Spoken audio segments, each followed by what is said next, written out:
Habari, kwa jina naitwa Boke Simoni, mtendaji wa kata ya Bukwe, wilaya ya Rorya. Hapa tuko katika ofisi ya kata ya Bukwe kwa ajili ya kuelezea ujio wa mwenge katika wilaya ya Rorya. Ndani ya kata ya Bukwe ndio kata ambayo utaupokea mwenge wa uhuru ambao utawasili Rorya tarehe 6 mwezi wa 8 2026. Katika mapokezi hayo ya mwenge, kata ya Bukwe tumejiandaa kikamilifu kupokea mwenge wa uhuru.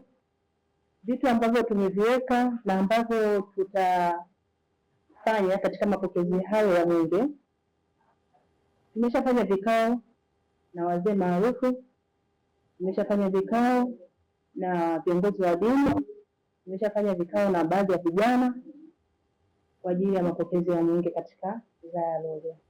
Tukisema mapokezi ya mwenge ni ya wilaya ya Rorya, sio kwa kata ya Bukwe peke yake.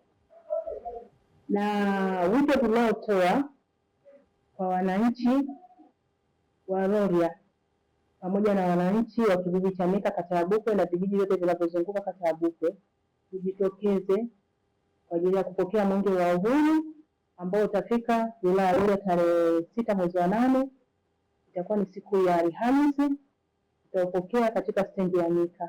Naomba wananchi wote na viongozi wote wa chama na viongozi wote wa dini, wazee maarufu pamoja na viongozi wa serikali tushirikiane pamoja kwa ajili ya kupokea mwenge wetu wa uhuru ambao unafika katika wilaya ya Rorya. Fursa ambazo zitajitokeza katika kupokea mwenge wetu: tukishapokea mwenge wetu, moja kwa moja tutaongozana kwenda kuzindua mradi wa madarasa 4 yaliyojengwa na wananchi katika shule ya sekondari ya Mika iliyo katika kijiji cha Mika kata ya Bukwe. Tunaomba wananchi, tukishapokea mwenge tusogee maeneo ya kuzindua mradi wa kwanza ambao utakuwa ndio mradi wa kwanza katika wilaya ya Rorya. Na baada ya mapokezi, kauli mbiu yetu Tanzania ni yetu sote, tushikamane kwa pamoja kuleta maendeleo.